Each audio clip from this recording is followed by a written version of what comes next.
அனைவருக்கும் வணக்கத்துடனான வாழ்த்துக்கள். அனைவரையும் அன்போடு வரவேற்கிறேன். இன்னைக்கு மீண்டும் நம்முடைய சிந்தனைக்கு மத்தேயு 2ஆம் அதிகாரம் முதல் 5-6 வசனங்களை நான் உங்களுக்காக வாசிக்கிறேன். ஏரோது ராஜாவின் நாட்களில் யூதேயாவில் உள்ள பெத்லகேமிலே இயேசு பிறந்த பொழுது கிழக்கிலிருந்து சாஸ்திரிகள் எருசலேமுக்கு வந்து, யூதருக்கு ராஜாவாக பிறந்திருக்கிறவர் எங்கே? கிழக்கிலே அவருடைய நட்சத்திரத்தை கண்டு அவரை பணிந்து கொள்ள வந்தோம் என்றார்கள். ஏரோது ராஜா அதை கேட்டபொழுது அவனும் அவனோடு கூட எருசலேம் நகரத்தார் அனைவரும் கலங்கினார்கள். அவன் பிரதான ஆசாரியர், ஜனத்தின் வேதப்பாரகர் எல்லாரையும் கூடிவர செய்து, கிறிஸ்துவானவர் எங்கே பிறப்பார் என்று அவர்களிடத்தில் விசாரித்தான். அதற்கு அவர்கள், யூதேயாவிலுள்ள பெத்லகேமிலே பிறப்பார். அதேனென்றால், யூதேயா தேசத்தில் உள்ள பெத்லகேமே, யூதாவின் பிரபுக்களில் நீ சிறியதல்ல, என் ஜனமாகிய இஸ்ரவேலை ஆளும் பிரபு உன்னிடத்திலிருந்து புறப்படுவார் என்று தீர்க்கதரிசியினால் எழுதப்பட்டிருக்கிறது என்றார்கள். முடிஞ்சவங்க கொஞ்சம் வீடியோவில் இருந்தீங்கன்னா முகத்தை பார்த்து பேசுறதுக்கு கொஞ்சம் வசதியாக இருக்கும். ஏதாவது கொஞ்சம் எக்ஸ்பிரஷன் பார்த்து பேசினா கொஞ்சம் நல்லா தான் இருக்கும். ஸோ இந்த பகுதி எனக்கு ரொம்ப நிறைய விஷயங்களை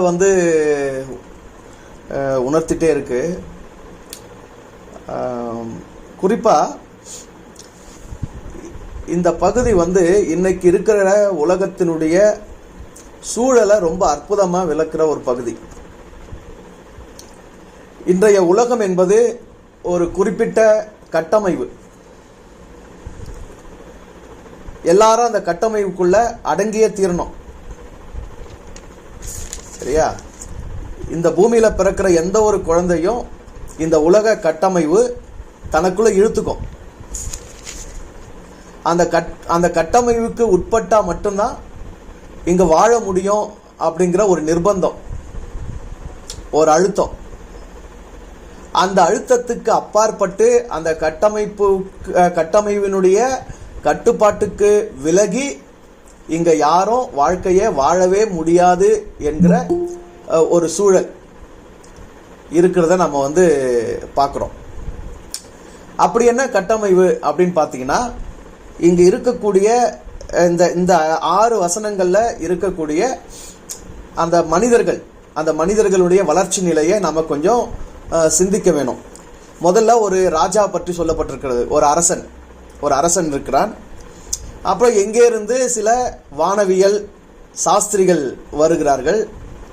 ஆக அரசன் என்று சொல்லும்போது ஒரு அரசாட்சி, ஒரு ஆளுமை, ஒரு அமைச்சர் குழு, ஒரு அரண்மனை, அத்தனையும் உள்ளடக்கியதுதான் அந்த அரசன். அரசன், அரசாட்சி, ஆளுமை, அமைச்சர் குழு அப்படின்றத மனசுல ஒரு பக்கம் வச்சுக்கோங்க. ரெண்டாவது பக்கம், எங்கோ இருந்து ஏதோ ஒன்றை தேடி, ஏதோ ஒன்றை பணிந்து கொள்ளும்படி, ஏதோ ஒன்றை சிறப்பிக்கும்படி வானவியலை, நட்சத்திரத்தை ஆராய்ச்சி செய்து அதை பின்பற்றி வருகிற ஒரு மக்கள் கூட்டம். ஒரு 3 பேரோ, 3 பேருன்றது எண்ணிக்கை அங்கே கிடையாது. ஆனால் நம்ம 3 பேருன்றது நாடகம் நடிச்சே நமக்கு உள்ள புகுத்திட்டாங்க. எத்தனை பேருன்னு நமக்கு தெரியாது. எங்கேயுமே 3 பேர்னு எண்ணிக்கை எழுதப்படலை. அவங்க கொடுத்த அன்பளிப்பை வச்சு 3 பேர்னு புரிஞ்சுக்கிட்டோம். அதுவும் 3 பேரான்றது முடிவு கிடையாது. ஸோ அது ஒரு கூட்டம், ஆராய்ச்சி கூட்டம், ஒரு கூட்டம். அடுத்து பார்த்தீங்கன்னா, அங்கே ஒரு சமய கூட்டம் வரவழைக்கப்படுகிறது. யூத மதம் சார்ந்த ஒரு மத தலைவர்கள், பிரதான ஆசாரியர், வேதப்பாரகர் என்று வேத கூட்டம் என்று ஒரு கூட்டம் அங்கே வரவழைக்கப்படுது. இதுக்கு நடுவில் சிக்கிட்டு இருக்கிற அந்த எருசலேம் நகரத்தார், பொது ஜனங்க. சரியா? இவங்க அரசாங்கத்துக்கும் உட்பட்ட மந்த, சமயத்துக்கும் உட்பட்ட மந்த, சாஸ்திரங்களுக்கும் உட்பட்ட மந்த, எல்லாத்துக்கிட்டையும் சிக்கிட்டு அடிபடுற ஒரு மக்கள் கூட்டம். சரியா? இந்த எத்தனை கூட்டம்? ஒரு அரசர் என்கிற அரசவை கூட்டம், சாஸ்திரிகள் என்கிற ஒரு ஆராய்ச்சி கூட்டம், மத தலைவர்கள் என்கிற நம்பிக்கை கூட்டம், இந்த 3க்குள்ளும் சிக்கி தவிக்கிற பொதுமக்கள் கூட்டம். சரியா? இந்த 4 கூட்டத்துக்கும் அப்பாற்பட்டு நிற்கிற, அல்லது இந்த 4 கூட்டத்தாலும் இப்போது தேடப்படுகிற, இந்த 4 கூட்டத்துக்கும் கேள்வியா இருக்கிற, இந்த 4 கூட்டத்துக்கும் அப்பாற்பட்டு இருக்கிற ஒரு குழந்தை. இதுதான் 5வது. சரியா? பொதுவா பாத்தீங்கன்னா இந்த உலகத்துல ஒரு குழந்தை பிறந்தா அந்த குழந்தைய இந்த 4 கூட்டமும் தனக்குள்ள இழுத்து வச்சுக்க பாக்குது. எந்த ஒரு அரசாங்கமும் இந்த பூமியில பிறக்கிற எந்த ஒரு குழந்தையும் தன்னுடைய கட்சியில தனக்கு வாக்காளனா, தன்னை பின்பற்றுகிற தொண்டனா தனக்குள்ள இழுத்துக்க பாக்குது. முதன்மையானது. 2வது, எந்த ஒரு மதமோ அந்த குழந்தையின் மீது தன்னுடைய மத நம்பிக்கையை, தன்னுடைய மத அடையாளத்தை, தன்னுடைய மத கருத்துக்களை திணித்து தன்னுடைய மத பற்றாளனா மாற்ற பார்க்குது. எந்த ஒரு ஆராய்ச்சியாளர்களும், ஆராய்ச்சி என்பது ஒரு கல்வி. ஸோ கல்வி என்பது நாங்க எதையோ கண்டு உணர்ந்திருக்கிறோம், நாங்க எதையோ ஆராய்ச்சி பண்ணியிருக்கிறோம், நாங்க எதையோ கண்டுபிடிச்சிருக்கிறோம், இதுதான் உண்மை, இதை நீ ஒத்துக்கொள், இதை ஏற்றுக்கொள், இதை கற்றாதான் இந்த பூமியில நீ சர்வை பண்ண முடியும், வாழ முடியும் என்று நிர்பந்தித்து தன்னுடைய ஆராய்ச்சிக்குள்ள, தன்னுடைய கல்விக்குள்ள அவனை அடக்கி வைக்க பார்க்கிறது. இதெல்லாம் தவிர்த்து பொதுமக்கள் ஒரு கூட்டம் இருக்காங்க பார்த்தியா, எங்க மந்தையில நீ ஒரு மந்தையாயிரு, நாங்க ஏற்கனவே ஒரு நம்பிக்கைக்கு மந்தையா இருக்கிறோம், நாங்க ஏற்கனவே ஒரு அரசியலுக்கு மந்தையா இருக்கிறோம், நாங்க ஏற்கனவே ஒரு கல்விக்கு மந்தையா இருக்கிறோம், கட்டுப்பட்டு இருக்கிறோம். ஆக எங்களை மீறி, எங்களை தாண்டி நீ வெளியே போகாத, எங்களுக்குள்ள அடங்கிரு அப்படின்னு பொதுஜனம் நிர்பந்திக்குது. அதாவது ஊரோடு ஒத்துவாள், ஊரோடு ஒத்துவாள். ஆக ஒரு குழந்தை இங்கு பிறந்தால் அந்த குழந்தையை விழுங்குவதற்கான ஒரு உலக கட்டமைப்பு ஏற்கனவே இங்கு இருந்து வருகிறது. சரியா? எந்த குழந்தையும் குழந்தையாகவே, எந்த குழந்தையும் சுயமாகவே, எந்த குழந்தையும் தானாகவே, எந்த குழந்தையும் அதனுடைய இயல்பில் இருப்பதற்கோ வளர்வதற்கோ வாழ்வதற்கோ இங்கு அனுமதிக்கப்படுவதே இல்லை. அப்படிப்பட்ட ஒரு கட்டமைப்பு தான் இங்கு செய்யப்பட்டிருக்கிறது.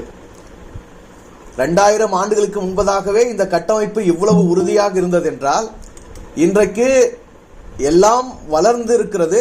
ஆனால் எவ்வளவு வளர்ச்சி பெற்றிருக்கிறோமோ அவ்வளவும் அந்த கட்டமைப்புகள் தான் அந்த வளர்ச்சியினாலே உறுதிப்படுத்தப்பட்டிருக்கிறது. தனி மனிதன் இங்கு வாழ வைக்கப்படவில்லை, தனி மனித சுதந்திரம் இங்கு வாழ வைக்கப்படவில்லை, தனி மனித உரிமைகள் இங்கு வாழ வைக்கப்படவில்லை, தனி மனிதனின் தனித்திறன்கள் இங்கு வெளிக்கொணரப்படவில்லை. கட்டமைப்புகளை பலப்படுத்துவதற்கு ஏற்ற விதத்தில் தான் கல்வி அமைப்பு இருக்கிறது. கட்டமைப்புகளை காப்பாற்றிக் கொள்ளக்கூடிய விதத்தில் தான் அரசியல் அமைப்புகள் இருக்கிறது. கட்டமைப்புகளை காப்பாற்றிக் கொள்ளக்கூடிய, நகர்த்தி செல்லக்கூடிய அமைப்பில் தான் மத நம்பிக்கைகள் இருக்கிறது. அரசியல், மதம், கல்வி நிறுவனங்கள், இந்த நம்பிக்கைகளுக்கு உட்பட்ட பொதுஜனங்கள் ஒன்றோடு ஒன்று, ஒன்றுக்கொன்று உதவி, ஒன்றை ஒன்று காப்பாற்றிக் கொள்ள, ஒன்றை ஒன்று வளர்த்துக் கொள்வதற்கு ஏதுவாக பின்னி பிணைந்திருக்கிறது. அதனால்தான் ஒரு குழந்தை பிறந்திருக்குது, நாங்க நட்சத்திரத்தை பார்த்து அதை பணிந்து கொள்ள வந்தோம் அப்படின்ற ஒரு ஆராய்ச்சி கூட்டம் அந்த குழந்தை எங்கே இருக்கும் என்று கணித்திருக்கிறார்கள். அது ஒரு அரசாங்கத்தில், ஒரு அரண்மனையில் தான் பிறந்திருக்கும் என்று அவர்கள் அரண்மனையை தேடி போகிறார்கள். அந்த அரசன் அந்த குழந்தை பற்றி அறிந்து கொள்ள விரும்பிய போது அவன் மத தலைவர்களை அழைக்கிறான். அரசு எப்பொழுதுமே மதத்தின் மூலமாகத்தான் தன்னை நிறைவேற்றி கொண்டிருக்கிறது. அரசியல் எப்பொழுதும் மதத்தின் வழியாகத்தான் நிறைவேற்றப்பட்டு வருகிறது. ஏனென்றால் ஒரு மனிதன் விழிப்படைந்தால் அரசியலை எதிர்க்கலாம். ஆனால் மதத்தை, மத நம்பிக்கையை, மத கருத்துக்களை, மதத்தின் புனிதத்தை, மதத்தின் கட்டமைப்பை எதிர்க்கக்கூடிய அளவுக்கு விழிப்புணர்வு பெற்ற மனிதர்கள் வெகு வெகு குறைவு. ஆகவே மதம் எப்பொழுதும், அரசியல் எப்பொழுதும் மதத்தை முன்னிறுத்தி, தன்னை பின்னிறுத்தி, மதத்துக்கு பின்பாக மறைந்து ஒளிந்துதான் காயை நகர்த்தி கொண்டு இருக்கிறது. சரியா? சோ இந்த இடத்தை கொஞ்சம் நல்லா புரிஞ்சுக்கோங்க. ஆனால் இந்த குழந்தை, ஒரு குழந்தை இருக்கிறது. இப்ப அந்த குழந்தை எந்த அரசியலுக்கும் உட்படவில்லை, எந்த மத நம்பிக்கைக்கும், கருத்துக்களுக்கும், புனிதத்துக்கும் உட்படவில்லை. எந்த பொதுஜன கூட்டத்திலும் தன்னை அடையாளப்படுத்திக் கொள்ளவில்லை. எந்த அரசியல் ஆராய்ச்சிக்கும் எந்த கல்விக்கும் உடன்படவில்லை. அது வெறும் குழந்தையாகவே இருக்கிறது.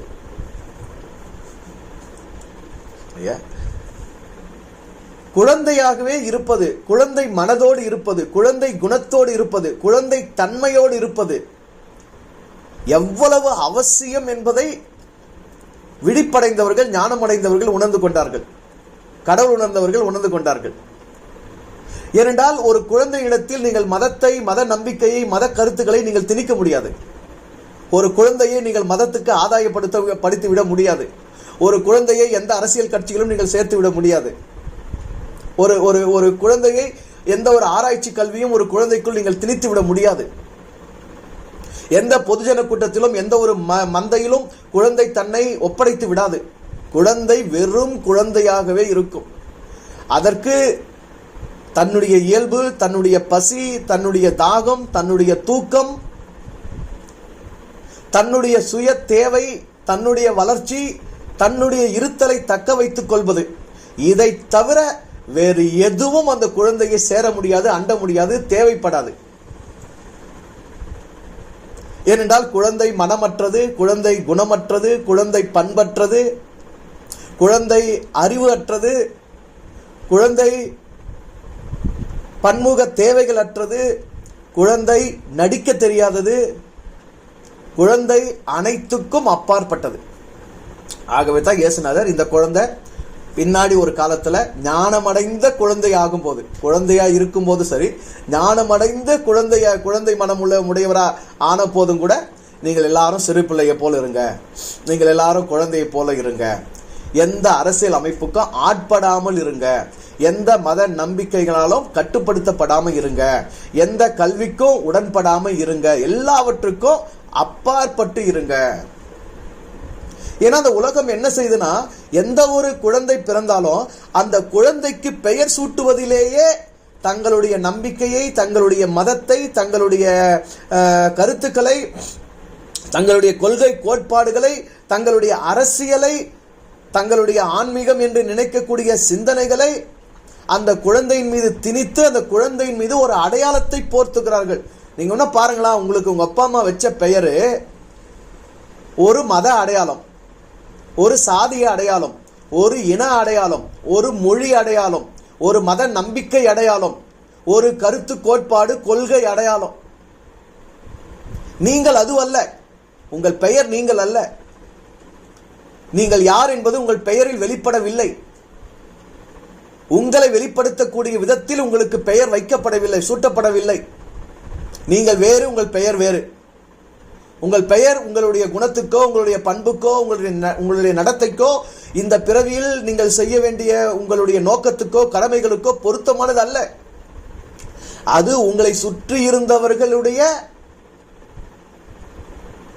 மதம், அரசியல், நம்பிக்கை, கருத்து கோட்பாடு, கொள்கைகள், இவைகளை உள்ளடக்கிய ஒரு அடையாள திணிப்பு. பெயரே ஒரு திணிப்பு தான். சரியா? ஆகவே தான் முதன்மையாக ஒரு குழந்தை பிறந்த உடனே யார் பெயர் சூட்டுவது, அந்த பெயர் சூட்டுகிறவர்கள் யாராக இருக்கிறார்கள், அவர்கள் என்ன நம்பிக்கை, என்ன மதம், என்ன அரசியல், என்ன கொள்கை கோட்பாடு, அவைகளினுடைய சாறு பிழிவாகத்தான் அந்த குழந்தைக்கு அந்த பெயரை சூட்டுகிறார்கள். இப்போது இங்கே ஒரு குழந்தை பிறந்திருக்கிறது, அது இன்னும் வெறும் குழந்தையாகவே இருக்கிறது. ஆனால் அந்த குழந்தையை வைத்து இங்கு அரசியல், மதம், ஆராய்ச்சி, கல்வி, பொதுஜனம் அனைத்துமே அந்த குழந்தையை தனக்குள் இழுத்துக்கொள்ள, தன்வயப்படுத்த, தன் கட்டுப்பாட்டிற்குள் கொண்டு வர, அல்லது அந்த குழந்தையினால் எந்த ஒரு தாக்கமும் தங்களுக்குள் வந்துவிடாதிருக்க அந்த குழந்தை பற்றிய மிகப்பெரிய ஒரு தேடுதல், ஆராய்ச்சி, ஒரு களம் அங்கு நடைபெறுகிறது. இது இயேசு என்ற குழந்தைக்கு, ஒரு விசேஷமான குழந்தைக்கு, உலகத்திலே தனித்துவமான ஒரு குழந்தைக்கு அங்கு நடத்தப்பட்ட செயல் என்று மட்டும் நினைக்க வேண்டாம்.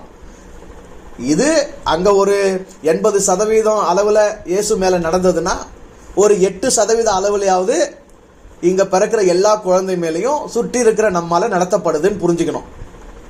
எந்த குழந்தையும் இதற்கு விதிவிலக்கானதே அல்ல. சரியா?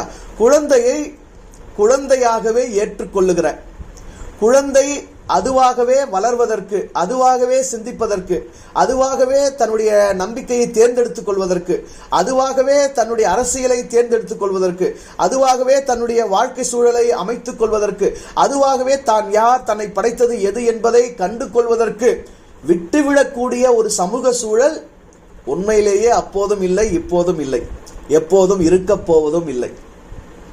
நல்லா புரிஞ்சுக்கோங்க. சரியா? சரி, இங்க இருக்கிற இந்த கூட்டத்தை பத்தி நாம கொஞ்சம் சிந்திப்போம்.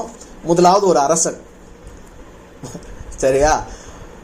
அரசன் என்பது உண்மையிலேயே ஒரு ஆணவம், ஒரு அதிகாரம், ஒரு ஆளுமை. சரியா? ஆனால் உண்மையிலேயே அரசன் அரசன் தானா? உண்மையிலேயே ஒரு அரசன் அரசன் தானா? அச்சமுற்று கிடக்கிற ஒருவன் எவ்வாறு அரசனாக இருக்க முடியும்? ஒரு குழந்தை பிறந்திருக்கிறது. அந்த குழந்தையின் பிறப்பு தன்னுடைய அரசாட்சிக்கு ஆபத்தானது என்று அச்சமுற்று அந்த அச்சத்தினாலே செயலாற்றுகிறவன் எவ்வாறு அரசனாக இருக்க முடியும்? உண்மையிலேயே வளர்ந்து பெரிதாகி அதிகாரத்தில் சிங்காசனத்தில் உட்கார்ந்து ஒரு அரசவையை இயக்கிக் கொண்டிருக்கும் இவன் அரசனா? இன்னும் அறிவு வேலை செய்யவில்லை, செயல்பாடுகள் இன்னும் ஆரம்பிக்கப்படவில்லை, வெறும் குழந்தையாகவே இருக்கிறது. தன் பசிக்கு அழுகிறது, பால் குடிக்கிறது, தன் தூக்கத்துக்கு தூங்குகிறது, பிறருக்கு எதையும் செய்யவில்லை, பிறரிடமிருந்து எதையும் வேண்டவில்லை. அப்படிப்பட்ட குழந்தையாகவே அங்கு ஒரு குழந்தை இருக்கிறது. யார் உண்மையான அரசன்? குழந்தையா, ஏரோதா?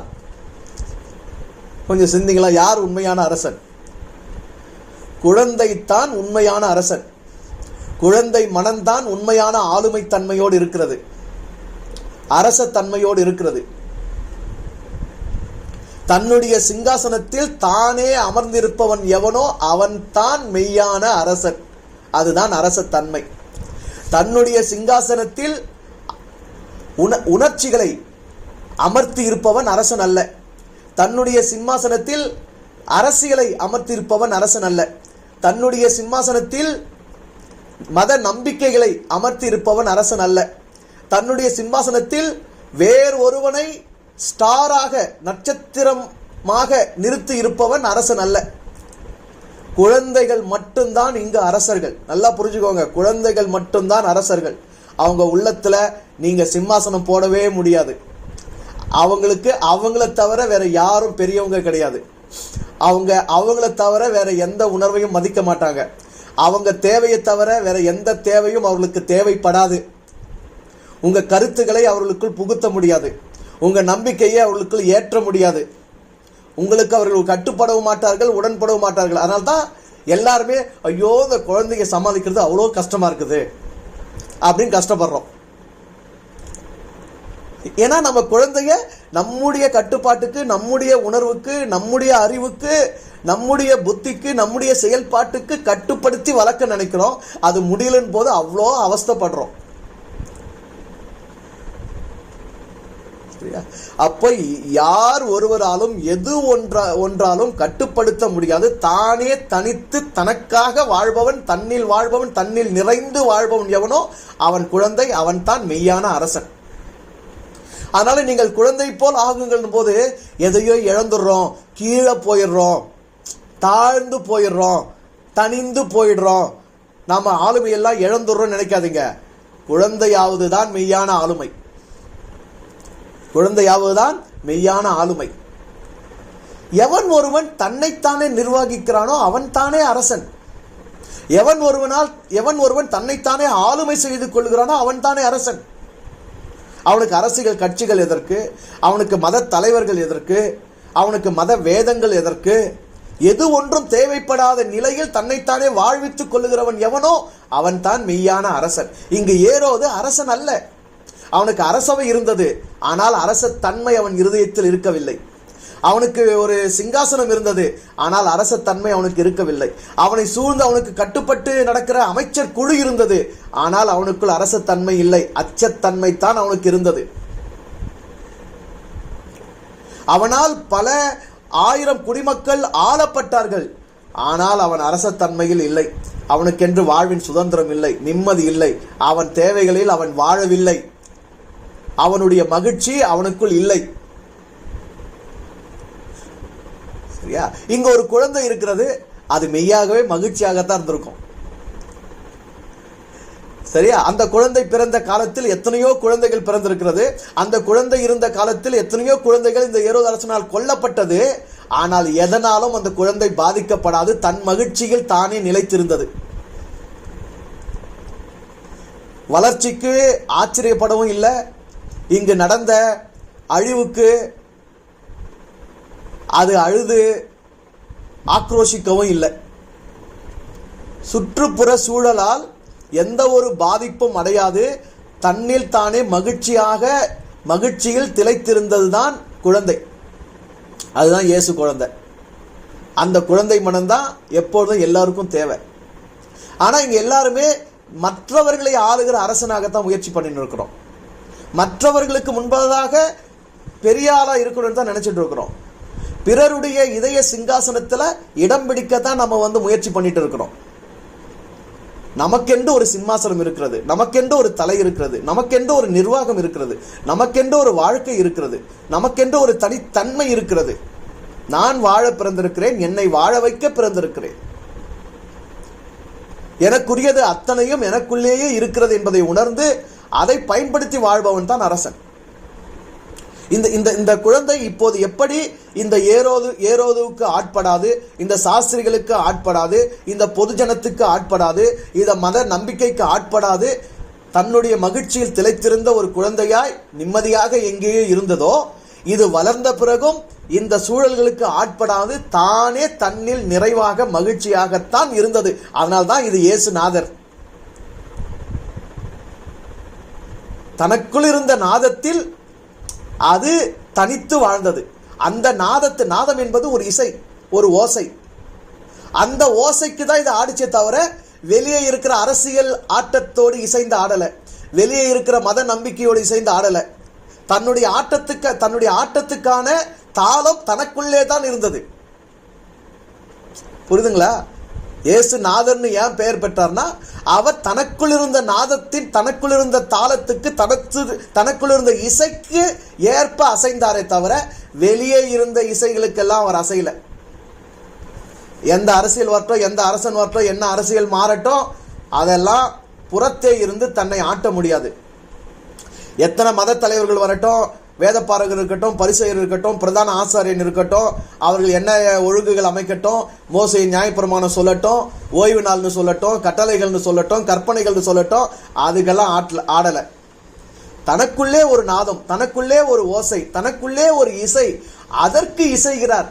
இன்றைக்கு நான் எதை செய்ய வேண்டும், இன்றைக்கு நான் எங்கே போக வேண்டும், இன்றைக்கு இவனுக்கு சுகம் தர வேண்டுமா வேண்டாமா, வெளியே அது ஓய்வு நாள், அதற்கான கட்டளை இப்படி இருக்கிறது, அதெல்லாம் நமக்கு தேவையில்லை. அன்றும் நான் குழந்தைத்தான், இன்றும் நான் குழந்தைத்தான், எனக்குள் நீங்கள் எதையும் கொண்டு வர முடியாது, எனக்கு நானே அரசனாக இருக்கிறேன். ஆனால் தான் இயேசு யூதருக்கு அரசனா அப்படின்னு இவங்க ஆராய்ச்சி பண்றாங்க, தேடுறாங்க. இயேசு யூதருக்கு அரசன் அல்ல, தனக்குத்தானே அரசனாக வாழ்ந்தவர். இந்த உலகத்தில் பிறந்த ஒவ்வொரு மனிதனும் தனக்குத்தானே அரசனாக வாழ வேண்டும், வாழ முடியும் என்கிற உண்மையை உணர்த்த வந்தவர்.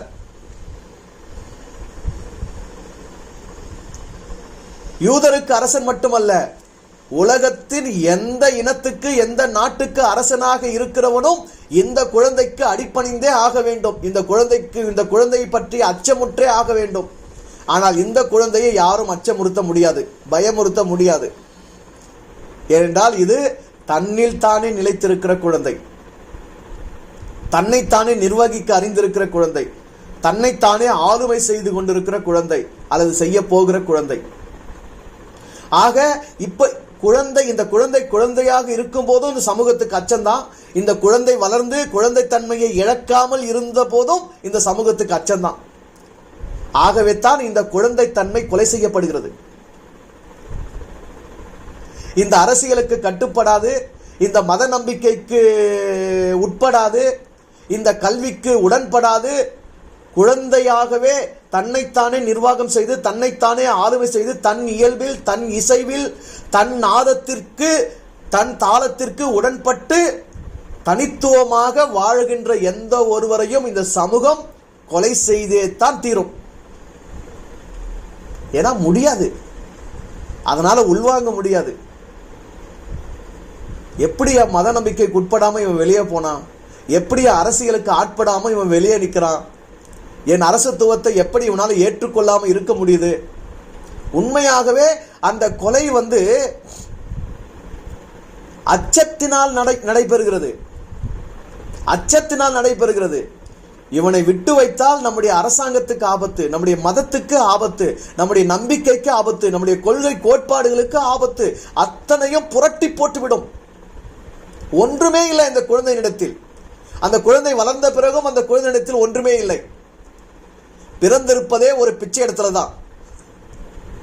சத்திரத்தில் இடம் இல்லாமல் குழந்தையை துணிகளில் சுற்றி முன்னணியில் கிடத்தினார்கள். இரவல் இடத்தில் தான் இருக்கிறது. ஆனால் அரண்மனையை சொந்தமாக்கி கொண்டிருக்கிறவன் அச்சமுறுகிறான். இரவில் இடத்தில் தான் இருக்கிறது. ஆனால் பெரிய மத நிறுவனங்களுக்கு தலைவர்களாக இருந்து புகழையும் பெயரையும் மக்களுடைய மரியாதையும் சம்பாதித்துக் கொண்டிருந்தவர்கள் பயப்படுகிறார்கள். இந்த குழந்தைத்தன்மையை இயேசு 33 வயதிலும் இழக்கவே இல்லை, எதற்கும் ஆட்படவில்லை. ஆகவே அந்த குழந்தைத்தன்மையை பற்றிய அச்சம் அந்த சமூகத்தை விட்டு விலகவே இல்லை. நல்லா பாருங்க, உங்க வீட்டில் நீங்க பெரியவங்களுக்கு பயப்படுறத விட குழந்தைங்களுக்கு தான் பயப்படுவீங்க. பெரியவங்களை உங்களால் ஏமாத்திட முடியும், பெரியவங்களை நீங்க கன்வின்ஸ் பண்ணிட முடியும், உங்களை இணங்க செஞ்சிட முடியும், உங்களுக்கு இணங்க செஞ்சிட முடியும். ஆனா குழந்தைங்களை நீங்க கன்வின்ஸ் பண்ணவே முடியாது, இணங்க செய்யவே முடியாது. நீங்க யாரா இருந்தாலும் குழந்தைகிட்ட வளைஞ்சுத்தான் ஆகணும், கெஞ்சித்தான் ஆகணும், குனிஞ்சுத்தான் ஆகணும், பயந்துத்தான் ஆகணும். ஆக உண்மையாகவே கோ என்பவன் குழந்தை, கோமகன் என்பவன் குழந்தை குணமுடையவன், குழந்தை தன்மையுடையவன். ஆக இங்கு அரசன் அரசன் அல்ல, குழந்தைத்தான் அரசன். சரியா? இந்த இடத்தை கொஞ்சம் நல்லா நம்ம உள்வாங்கிக்க வேண்டியதா இருக்குது. உண்மையிலேயே யூதர்கள், ரோம அரசாங்கம், யூத மதம், யூத நியாயப்பிரமாணம், யூத சட்டதிட்டங்கள், யூத மத தலைவர்கள் கொன்றது இயேசு என்கிற 33 வயது வாலிபனை அல்ல, அந்த இயேசுவுக்குள் இருந்த அந்த குழந்தை தன்மைத்தான் தங்களுக்கு ஆபத்து என்று அச்சமுற்று கொன்றார்கள். ஏன்னா இந்த உலகத்தினால ஜெயிக்கவே முடியாதது, இந்த உலகத்தினால வசப்படுத்தவே முடியாதது குழந்தைத்தன்மை ஒன்றுதான். அது மாசற்றது, அது தூய்மையானது, அது எதற்கும் ஆட்படாதது, எதனாலும் வசப்படுத்த முடியாதது, அனைத்துக்கும் அப்பாற்பட்டது. ஆகவே குழந்தைத்தன்மையை கொன்றால்தான், குழந்தைத்தன்மையை கொன்றால்தான் அவரவர் கொள்கையை அதற்குள் புகுத்த முடியும், அவரவர் நம்பிக்கைக்கு அதை வசப்படுத்த முடியும், அவரவர் அரசாட்சியோடு அதை இணைத்துக் கொள்ள முடியும். அப்போ ஒருத்தங்க அரசியலுக்கு அடிமையாகிறானா அவன் தன்னுடைய குழந்தைத்தன்மையை, அரசு தன்மையை கொன்றவன். ஒருவன் இங்கு ஒரு மதத்துக்கு ஆட்பட்டு சடங்குகள், சம்பிரதாயங்கள், வேதங்கள், வேத நம்பிக்கைகள், அதனுடைய முறைமைகளுக்கு அடிமைப்பட்டு இருக்கிறானா அவன் தன்னுடைய குழந்தைத்தன்மையை கொன்றவன். ஒருவன் தன் மீது சுமத்தப்பட்ட, புறத்தே இருந்து சுமத்தப்பட்ட நம்பிக்கைகள், அடையாளங்கள் எல்லாம் ஏற்றுக்கொண்டு மந்தையில் ஒருவனாக, பொதுஜனங்களில் ஒருவனாக தன்னுடைய தனித்தன்மையை இழந்திருக்கிறான் என்றால் அவன் தன்னுடைய குழந்தைத்தன்மையை ஒழித்து விட்டான். அதை வளர்க்கவில்லை என்ற அர்த்தம், அதை காப்பாற்றிக் கொள்ளவில்லை என்ற அர்த்தம். சரியா? ஆக அரசர்கள் எவரும் இங்கு அரசர்கள் அல்ல. அரசர்கள் அனைவரும் அதிருப்தியோடே மாண்டார்கள், அரசர்கள் அனைவரும் நிம்மதியற்று மாண்டார்கள், அரசியர்கள் அனைவரும் பேராசையில் மாண்டார்கள், அரசியல் அவர்களும் தோல்விகளில் மாண்டார்கள், அரசர்கள் அனைவரும் பேர் இழப்புகளை சந்தித்தார்கள், அரசர்கள் அனைவரும் தற்கொலைகள் கூட செய்து கொண்டார்கள், அரசர்கள் அனைவரும் மரணத்துக்கு அஞ்சினார்கள். தங்கள் அரசவையை, ஆளுமையை, தங்களுடைய சிங்காசனத்தை காப்பாற்றிக் கொள்ள அச்சமுற்றே அழிந்தார்கள். ஆனால் இங்கு ஒரு அரசன் இருக்கிறான். அது வெறும் குழந்தைத்தன்மை. இந்த அகிலத்தை ஆதாயப்படுத்த வேண்டும் என்கிற ஆசையும் இல்லை. ஏதாகிலும் தன்னிடமிருந்து பறிக்கப்பட்டு விடும் என்கிற பயமும் இல்லை. அந்த குழந்தை பிற்காலத்தில் என்ன சொல்லிச்சு பாத்தீங்களா? நரிகளுக்கு குழிகள் உண்டு, ஆகாயத்து பறவைகளுக்கு கூடுகள் உண்டு, மனுஷகுமாரனுக்கோ தலை சாய்க்க இடம் இல்லை. தலை சாய்க்க கூட இடமில்லாத ஒரு நபருக்கா இந்த மதம் இவ்வளவு அஞ்சுகிறது? ஒரு அரசு நடுங்குகிறது, ஒரு பெருங்கூட்டம் திகைக்கிறது, என்ன செய்வது என்று தெரியாமல். அப்படி இடத்தில் என்ன இருந்தது? காசு பணம் இருந்ததா? செல்வாக்கு இருந்ததா? ஆளுமை இருந்ததா? அதிகாரம் இருந்ததா? அரண்மனை இருந்ததா? நகை நட்டுகள் இருந்ததா? இல்ல பெரும் திரள் கூட்டம் அவருக்கு அடிமையாக இருந்ததா? குழந்தை தன்மை இருந்தது. தன்னைத்தானே தன் தேவைகளில் தன்னுடைய நாதத்தில் தன்னுடைய தாளத்தில் தான் ஆடுகிற அந்த தனித்துவம் இருந்தது. அவ்வளவுதான், வேற எதுவுமே இல்லை. நீங்க நினைக்கலாம் அவர் அற்புதம் செஞ்சாரு, அடையாளம் செஞ்சாரு, அதெல்லாம் கிடையாது. குழந்தைகளின் அத்தனை செயல்களும், குழந்தைகளின் அத்தனை முறைகளுமே அற்புதம் தான். சரியா? ஆனால் எந்த ஒன்றுக்கும் அஞ்சாது எல்லாவற்றுக்கும் அச்சமுறுத்தலாக இருந்தது அந்த குழந்தைத்தன்மை. அதனால்தான் அடுத்தவங்களை ஆளுமை செய்ய முயற்சி பண்ணாதீங்க, அடுத்தவங்க மேல அதிகாரம் செலுத்தாதீங்க, அடுத்தவங்க வாழ்க்கையில நீங்க போய் உட்காராதீங்க, உங்க வாழ்க்கையில வேற யாரையும் உங்க சிங்காசனத்துல உட்கார வைக்க விடாதீங்க. கணவன் என்றாலும் அவன் புறத்தே உள்ளவன் தான், மனைவி என்றாலும் அவள் புறத்தே உள்ளவன் தான், பிள்ளைகள் என்றாலும் அவர்கள் புறத்தே உள்ளவர்கள் தான், பெற்றோர் என்றாலும் அவர்கள் புறத்தே உள்ளவர்கள் தான். யாரும் எனக்குள் வந்து என்னுடைய சிம்மாசனத்தில் உட்கார்ந்து என்னை ஆட்டுவிக்கும் சக்தி கிடையாது. எந்த அரசுக்கும் கிடையாது, எந்த மத தலைவனுக்கும் கிடையாது, எந்த வேதத்துக்கும் கிடையாது, எந்த மத நம்பிக்கைக்கும் கிடையாது. குழந்தை தன்னுடைய தேவையில் மட்டுமே வாழக்கூடியது. தாம் பசிய உணரும், தாம் பசிய வெளிப்படுத்தும், தன் பசிக்காக அழும், தன் தாகத்தை உணரும், தன் தாகத்துக்காக அழும், தன் தாகத்தை தனித்துக் கொள்ளும், தன் தூக்கத்திற்காக அழும், தன் தூக்கத்தை தூங்கும், தன் வாழ்க்கையை வாழும். சரியா? குழந்தை பாகுபாடே பார்க்காது. பாருங்க, ஐயோ பெரிய ஆள் வந்துக்கிறாரு, சின்ன ஆள் வந்துக்கிறாரு, ஏழை வந்துக்கிறாரு, பணக்காரர் வந்துக்கிறாரு, படிச்சவர் வந்துக்கிறாரு, படிக்காதவர் வந்துக்கிறாரு, ராஜா வந்துக்கிறாரு, கூஜா வந்துக்கிறாரு, இந்த மதத்துக்கார் வந்துக்கிறாரு, வேற்ற மதத்துக்கார் வந்துக்கிறாரு, நல்ல தீர்க்கதரிசி வந்துக்கிறாரு, கள்ள தீர்க்கதரிசி, இந்த எதுவுமே குழந்தைக்கு அக்கறையே இல்லை. யார் தூக்கினாலும் உச்சா வந்தா உச்சா பண்ணுங்க குழந்தை, அவ்வளவுதாங்க. நீங்க யாரா இருங்க, எவ்வளவு பெரிய ஆளா இருங்க, நீங்க தூக்கி கொஞ்சம் போது உச்சா வந்தா உங்க மேல உச்சா அடிக்கும். அதுதான் குழந்தை, அதுதான் அதுதான் அரச தன்மை. சரியா? நாம வந்து ஐயோ இவர் இவ்வளவு பெரிய ஆளு, இவர்கிட்ட போய் எப்படி கோபத்தை வெளிப்படுத்துறது, ஐயோ இவர் வந்து இவ்வளவு சின்ன ஆளு, இவங்களை எப்படின்னா ஏறி மேய்க்கலாம், இப்படியெல்லாம் நம்ம பாக்குறோம்ல, அதுதான் அரசியல், அதுதான் மத நம்பிக்கை. நம்முடைய மனம் அரசியலால் கரைப்பட்டது. ஒவ்வொரு தனி மனிதனும் இங்கு அரசியல் தான் செய்து கொண்டிருக்கிறான். நம்முடைய வாழ்க்கையினுடைய ஒவ்வொரு செயல், யாருக்கிட்ட நம்ம எப்படி நடந்துக்கிறோன்றது நம்முடைய தனி மன அரசியல், அரசியல் சூது. நாம ஒவ்வொருத்தருமே அரசியல் சாணக்கியர்கள் தான்.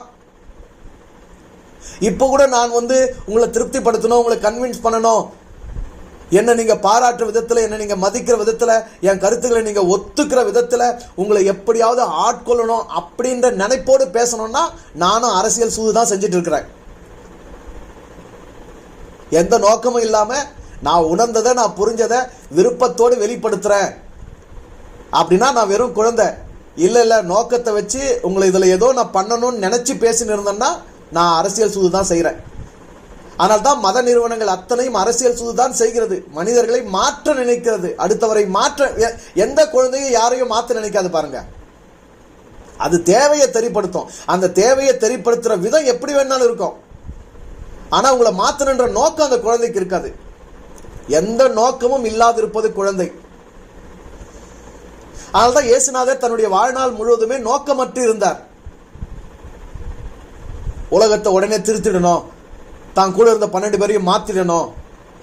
நிறைய பேர் கேட்பாங்க, இவ்வளோ பெரிய ஞானி, இவ்வளோ பெரிய குரு, கடவுளுடைய குமாரன்னு தன்னை உணர்ந்தவர், தான் கூட இருந்த 12 பேரை கூட முழுசா காப்பாத்திக்க முடியலையே. காப்பாத்தணுன்றது அவருடைய நோக்கம் இல்லையே. காப்பாத்திக்கணும்னா காப்பாத்தி இருந்திருக்க முடியுமே. புரியுதா உங்களுக்கு? 12 பேரையும் காப்பாத்திக்கணுன்ற நோக்கமே வச்சுன்னு இல்லை, தன்னைத்தானே காப்பாத்திக்கணுன்றது அவனுடைய நோக்கமா இருந்தா சரி. நான் ஏன் அவனை காப்பாற்றணும்? அது வேலை இல்லை. நான் என்ன செய்யணுமோ அதை நான் செய்யறேன். நான் என்ன செய்ய வந்தனோ அதை நான் செய்யறேன். அதை புரிஞ்சுக்கிட்டு உள்வாங்கிக்கிட்டு மாறுறதோ மாறாதோ அவன் செயல். யாரையும் நான் கட்டாயப்படுத்த முடியாது. கட்டாயப்படுத்துறது என் வேலை இல்லை. அதுதான் அரசத்தன்மை. அடுத்தவர் ஏற்படுத்தும் எந்த ஒரு அச்சுறுத்தலுக்கும் அச்சமுறாதிருப்பவன் அரசன். அடுத்தவருடைய பிறப்பு, அடுத்தவருடைய வாழ்க்கை, அடுத்தவருடைய வளர்ச்சி, அடுத்தவருடைய இருப்பு என்ன பாதிக்கும் நீ பயந்தீனா நீ அரசன் அல்ல. நீ அரச தன்மையோடு இருப்பவன் அல்ல. சரியா? ஆக ஏரோது அரசனாக இருந்தும் அவன் அரசனாக இல்லை, அச்சமுற்றவனாக இருந்தான். இங்கு இயேசு குழந்தையாக இருந்தும் அரச தன்மையோடு இருந்தது என்பதை உள்வாங்கிக் கொள்ளுங்கள். 2வது கூட்டம் பாருங்க, இந்த சாஸ்திரிகள் கூட்டம். அவங்க ஒரு நட்சத்திரத்தை பார்த்தாங்களாம், அந்த நட்சத்திரத்தை ஃபாலோ பண்ணி எங்கேயோ இருந்து எங்கேயோ வந்தாங்களாம். அதுவும் தப்பான இடத்துல போய் தேடினாங்களாம், தப்பான கேள்வியை கேட்டாங்களாம், பெரிய கலக்கத்தை ஏற்படுத்தினாங்களாம், கலவரத்தை உண்டு பண்ணாங்களாம், பெரிய ஒரு குழந்தை கூட்ட கொலைக்கு காரணமானாங்களாம். இந்த ஆராய்ச்சி கூட்டத்தை இன்றைய கல்விக்கு நான் ஒப்பிடுகிறேன். உண்மையிலேயே ஒரு மனிதன் ஒரு நட்சத்திரத்தை கண்டடைய வேண்டும் என்றால், ஒரு ஸ்டாரை ஃபாலோ பண்ணணும்னா அவனுக்கு அவன் தான் ஸ்டார், உனக்கு நீ தான் ஸ்டார். ஆனா இன்னைக்கு சமூகம் பாருங்க, முக்கியமா இந்த தமிழ் சமூகம் பாருங்க, ரஜினி ரசிகர் மன்றம், விஜய் ரசிகர் மன்றம், தல ரசிகர் மன்றம், தளபதி ரசிகர் மன்றம், கமல் ரசிகர் மன்றம். யார் இவங்கெல்லாம்? யார் இவங்கெல்லாம்?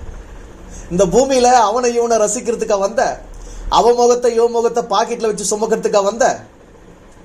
எவ்வளவு இழிவா மனித சமூகம் மாறி போயிருக்கு பாருங்களா. உன் முகத்தை நீ ரசிடா, உன் முகத்தை நீ ரசி. உனக்கு நீதான் நட்சத்திரம், உனக்கு நீதான் ஸ்டார். இயேசுவுக்கு மட்டும் இல்ல நட்சத்திரம், ஒவ்வொரு தனி மனிதனுக்குமே நட்சத்திரம் இருக்கு. உன்னுடைய நட்சத்திரம் என்ன? உடனே போய் நட்சத்திரம்னா போய் ஜாதகத்துல போய் தேர்ந்துப்பாங்க இவங்க. இங்க ஒரு குழந்தை பிறந்தவுடன் அந்த குழந்தைக்கு சூட்டப்படுகிற பெயர் கூட மூடத்தனம் தான். அந்த குழந்தை யாரு, என்ன செய்ய போது, அது என்ன அறிவோடு வாழ போது, என்ன கர்மங்களை ஆற்ற போது, என்ன கடமையை செய்ய போது, என்ன நோக்கத்துக்காக பிறந்திருக்குது, எந்த அறிவுமே கிடையாது. போய் வானவியில பாக்குறது, நட்சத்திரத்தை பாக்குறது, ஜாதகத்தை பாக்குறது, ஒரு பேரை குறிச்சுனது, அந்த பேரை அந்த குழந்தை மேல திணிக்கிறது. அப்படிதான் இங்க இயேசு கிறிஸ்து என்று திணிக்கப்படுகிறார். இயேசுவின் மீது ஒரு அரசியல் துவம் ஏற்றப்படுகிறது, இயேசுவின் மீது ஒரு மதத்துவம் ஏற்றப்படுகிறது. ஆனா வளர்ந்த பிறகு தன்னுடைய சுய வெளிச்சத்தை கொண்டு தான் யார் என்பதை உணர்ந்து அந்த அடையாளங்களை கடந்து வாழ்வதுதான் உண்மையான மனிதத்துவம். இங்கு கல்வி என்பது திணிக்கப்படுகிறது. ஒரு கட்டமைப்புக்காக உன்னை கட்டுப்படுத்துவதற்கு பெயர் தான் இங்கு கல்வி. இந்த உலகத்தின் அரசியல், மதம், ஏற்கனவே இங்கு இருக்கக்கூடிய ஆராய்ச்சிகள் என்னும் கட்டமைப்புக்காக உன்னை கட்டமைப்பதுதான் இங்கு கல்வி. அதனால தான் பாருங்க, யாரை வேணுமா கேளுங்க, படிச்சவங்க யாரை வேணாலும் கேளுங்க, பூமி உருண்டன்னு கண்டுபிடிச்சது யாரு? பூமி உருண்டன்னு கண்டுபிடிச்சது யாரு? யார வேணா கேளுங்க, பூமி உருண்டன்னு கண்டுபிடிச்சது கலிலேயான்னு ஈஸியா சொல்லுவாங்க. சொல்லுவாங்களா, சொல்ல மாட்டாங்களா?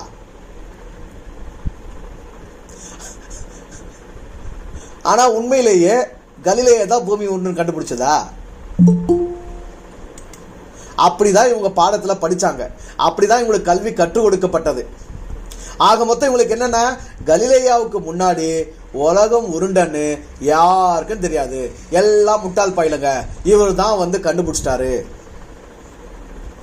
இதுதான் கல்வி. இதுதான் கல்வி. ஆனா உண்மையிலேயே பூமி உருண்டை என்பதை இந்த உலகத்துக்கு எழுதி வைக்காமல் சொல்லாமல் தங்களுக்குள்ளே உணர்ந்தவர்கள் கோடானு கோடி மனிதர்கள்.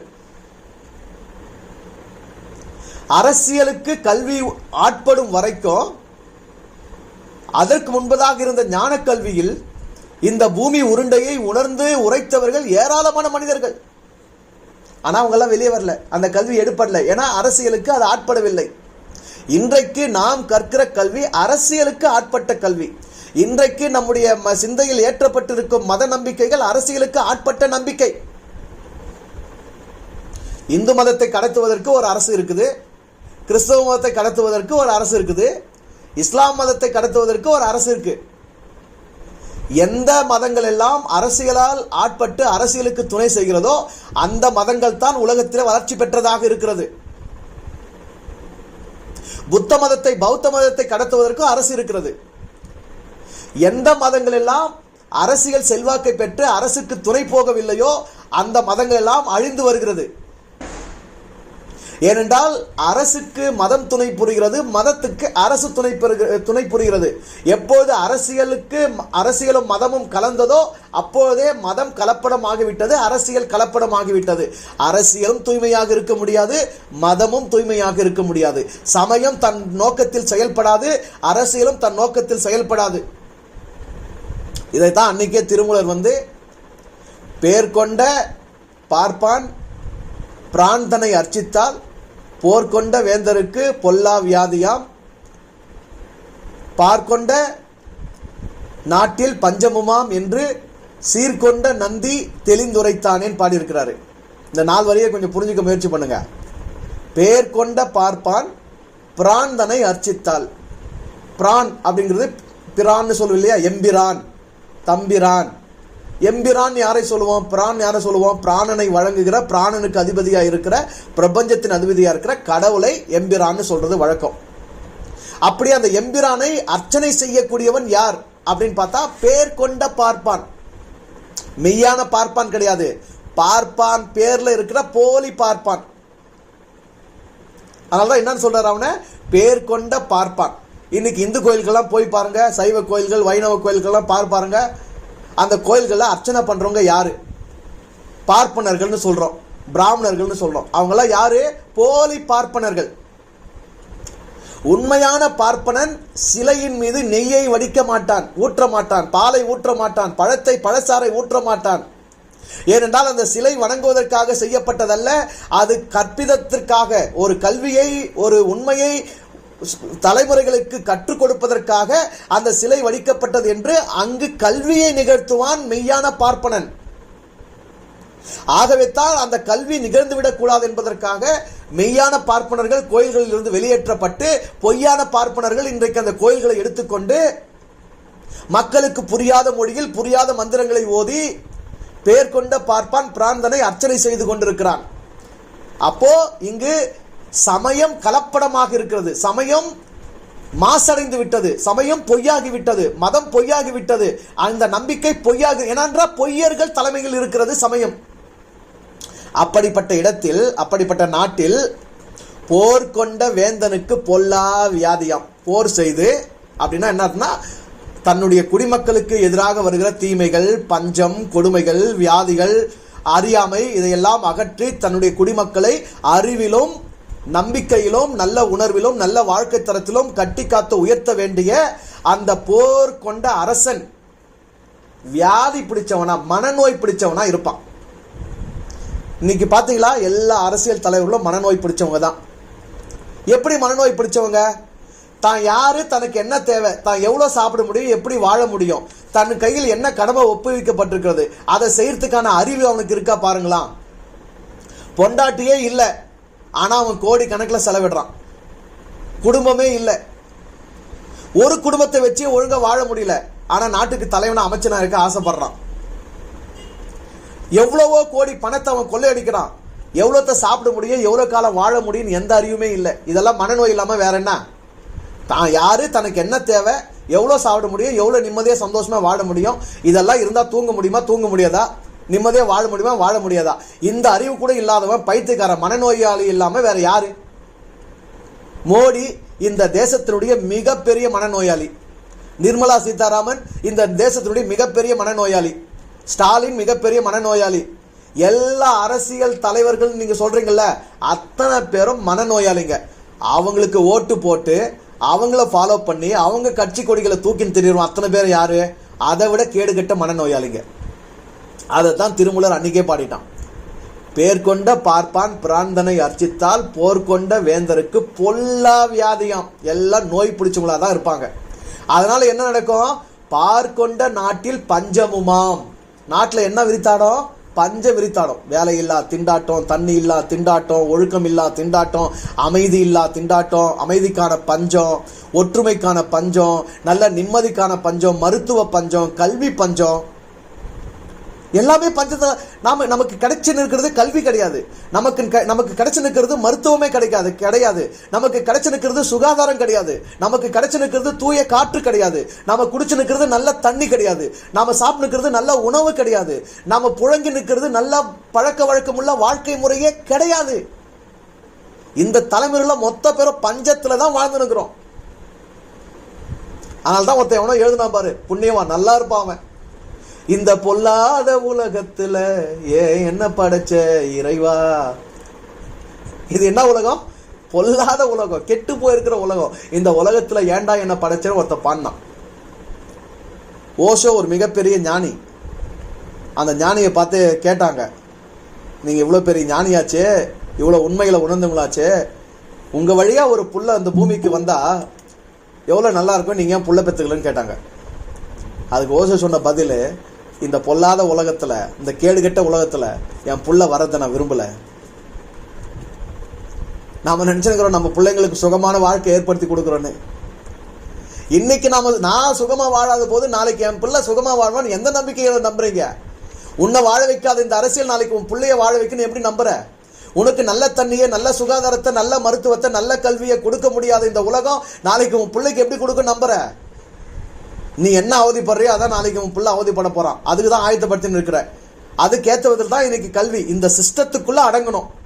இதுதான் மருத்துவம், நீ நம்பணும். இந்த நோயோடு தான் நீ வாழணும்னு ஒத்துக்கணும். இந்த அரசியல் அமைப்பு தான் உனக்கு தீர்வுன்னு நீ நினைக்கணும். அதுக்கு ஏற்ற விதத்தில் உன்னை பிரெயின் வாஷ் பண்றது தான் இன்னைக்கு ஒரு எஜுகேஷன். அதனால தான் இவன் ஸ்டாரு, அவன் ஸ்டாரு, இதை ஃபாலோ பண்ணு, அதை ஃபாலோ பண்ணுன்னு உன் கவனத்தை முழுக்க உன்னை விட்டு திருப்பி உன்னை நிலைக்குலைய வச்சுன்னு இருக்குது இந்த சமூகம். இன்னைக்கு எதுல நம்ம வீணா போறோம் பாருங்க? சாஸ்திரம், சம்பிரதாயம், ஜாதகம், நட்சத்திரம். எதை ஆராய்ச்சி பண்ணி நீ முழுமை பெற முடியும்? உன்னை ஆராய்ச்சி பண்ணா மட்டும்தான் நீ முழுமை பெற முடியும். உனக்கு வெளியே உள்ள எதையும் நீ ஆராய்ச்சி பண்ணி நீ முழுமை அடைய முடியாது.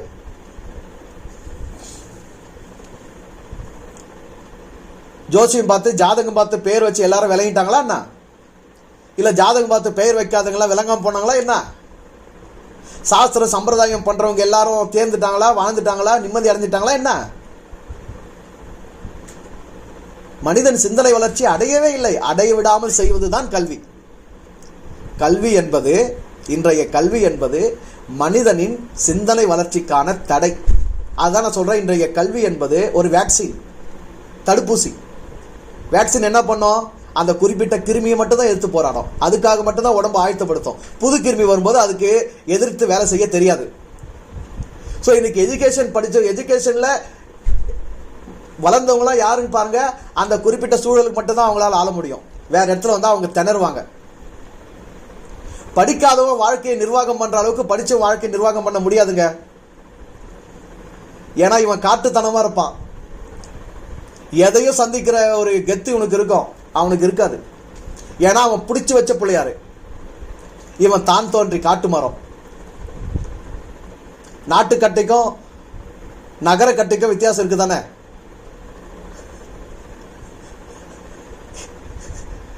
எப்போ இந்த சமூகத்தினுடைய கல்விக்கு நீ உட்படலையோ அப்போ வரைக்கும் நீ நாட்டுக்கட்டை. எப்போ இந்த சமூகத்தின் கல்விக்கு நீ உட்பட்டுட்டியோ அப்ப நீ நகரக்கட்டை. உன்னை யாராவது நகர்த்தின் தான் போனமே தவிர நீயா எல்லாத்துலயும் புகுந்து விளையாடலாம் முடியாது. எதையும் சந்திக்கலாங்கிற துணிவு உனக்கு இருக்காது. ஆனா அந்த துணிவுக்கு மனிதர்கள் வரணும். அடுத்து மூணாவது கூட்டம் பாருங்க, இங்க சமய கூட்டம். சமயம் என்பது என்னன்னு கொஞ்சம் யோசிங்களா. சமயம் என்கிற வார்த்தையே ஒரு பெண் சமைந்தால்,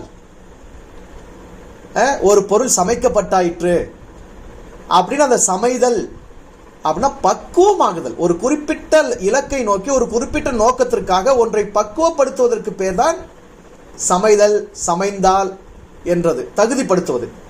அப்போ சமயம் இங்கு தனி மனிதன் மகிழ்ச்சியாக தன்னிறைவோடு தன்னை உணர்ந்து, தன்னை படைத்ததை உணர்ந்து, தன்னில் தானே மகிழ்ந்து, தன் முக்தியை அவன் அடைந்து விடுதலையோடு சுதந்திரமாக வாழ்வதற்கு ஒரு மனதை பக்குவப்படுத்துவதற்காக ஏற்படுத்தப்பட்ட சொல், ஏற்படுத்தப்பட்ட இயக்கத்தான் சமயம்.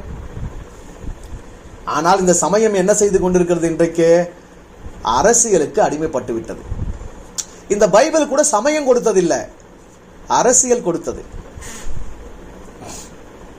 அதனால்தான் இன்றைக்கு கிறிஸ்தவம் அரசியல் செய்து கொண்டிருக்கிறது. அரசியல் என்ன கொடுக்கும்? எல்லா அரசியல்வாதிகளும் என்ன இங்க கொடுக்குறாங்க மேடையில்? சொல்லுங்க. எல்லா அரசியல்வாதிகளும் மேடையில் என்ன கொடுக்குறாங்க?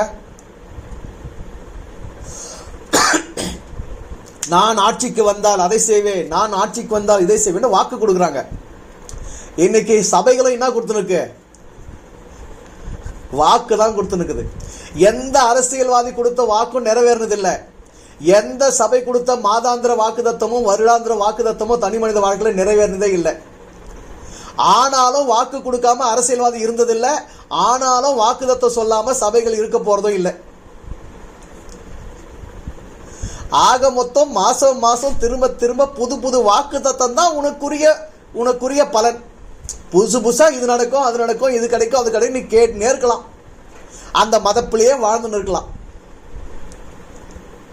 ஏனென்றால் அரசியலும் மதமும் கைகோர்த்து இருக்கிறது. அரசியலை காப்பாற்றத்தான் மத நிறுவனங்கள் செயல்பட்டு கொண்டிருக்கிறது. மத நிறுவனங்களை வைத்துத்தான் அரசியல் மனிதர்களை அடிமைப்படுத்தி கொண்டிருக்கிறது. இது நீங்க நல்லா புரிஞ்சுக்கோங்க. இந்த உலகத்துல குகை கலாச்சாரத்துல சின்ன சின்ன குழுக்களை ஆண்டவர்கள் இருந்தாங்க. அப்புறம் இன மக்களை ஆண்டவர்கள் எழும்பினாங்க. அந்தந்த நாடுகளை எல்லைக்குட்படுத்தி எல்லைகளை வரையறை செய்து ஆண்ட அரசர்கள் இருந்தாங்க. ஆனால் எவனோ ஒருவனுக்கு என்றோ ஒரு நாள் சிந்தனை எழுந்தது, இந்த உலகத்தையே ஆள வேண்டும் என்று. அப்படி ஆள வேண்டும் என்றால் மொழியை கடக்க வேண்டும், இனத்தை கடக்க வேண்டும், நாட்டு எல்லைகளை கடக்க வேண்டும், கலாச்சாரங்களை கடக்க வேண்டும். அப்படியெல்லாம் கடந்து பாயக்கூடியது எது? நம்பிக்கை. நம்பிக்கை எதில் இருக்கிறது? மதத்தில் இருக்கிறது. ஆக உலகத்தை யாரோ ஒருவன் ஆள்வதற்காக ஏற்படுத்தப்பட்ட ஒரு மறைமுக அரசியல் தான் மதம். அதுதான் ஒருத்தர் சொல்றாரு, அதிகபட்சமாக எவர் ஒருவர் ஒரு புத்தகத்தை படிக்கிறார்களோ, அதிகபட்சமாக எந்த புத்தகத்தை அவர்கள் கடைபிடிக்கிறார்களோ அதன் வழியாக அவர்கள் ஒரு அரசியலுக்கு உட்படுத்தப்பட்டு ஆளப்படுகிறார்கள். இன்னைக்கு பாருங்க, நீங்க இந்தியன், நீங்க தமிழன், உங்க நாடு வேற, உங்க மொழி வேற, உங்க கலாச்சாரம் வேற. ஆனால் உங்களை வேதம் என்கிற ஒரு புத்தகத்தின் வழியாக யாரோ ஒருவன் ஆளுகை செய்து கொண்டிருக்கிறார்.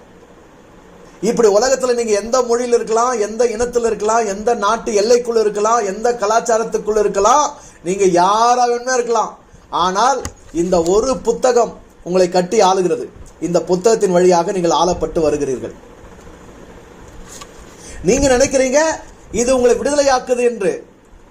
வேதம் என்னை விடுதலையாக்கினது, விடுதலையாக்குகிறது என்று நீங்கள் நினைத்துக் கொண்டிருக்கிறீர்கள். ஆனால் உண்மையாகவே இதன் வழியாக நீங்கள் வேலி அடைக்கப்பட்டிருக்கிறீர்கள். இதை மீறி சிந்திக்க கூடாது, இதை மீறி நம்பக்கூடாது. இதற்கு உள்ள இதில் எழுதப்பட்டு உள்ளவற்றை மீறி நீங்கள் யோசிக்க கூட கூடாது. இதில் ஒன்று கூட்டவும் கூடாது, ஒன்று குறைக்கவும் கூடாது. இதில் உள்ளதெல்லாம் புனிதம், இதற்கு அப்பாற்பட்டதெல்லாம் அசுத்தம். இந்த எழுத்தை எழுதியவர்கள் இறந்தே போயிருந்தாலும் அவர்கள் புனிதர்கள். உங்களோடு உயிரோடு வாழ்ந்து உங்களுக்கு உதவியாக செயல்பட்டு கொண்டிருக்கிறவர்கள் உங்களுக்கு உடன்பட்டு இருந்தாலும் அவர்கள் உதவாதவர்கள் என்று ஒதுக்கப்பட வேண்டியவர்கள்.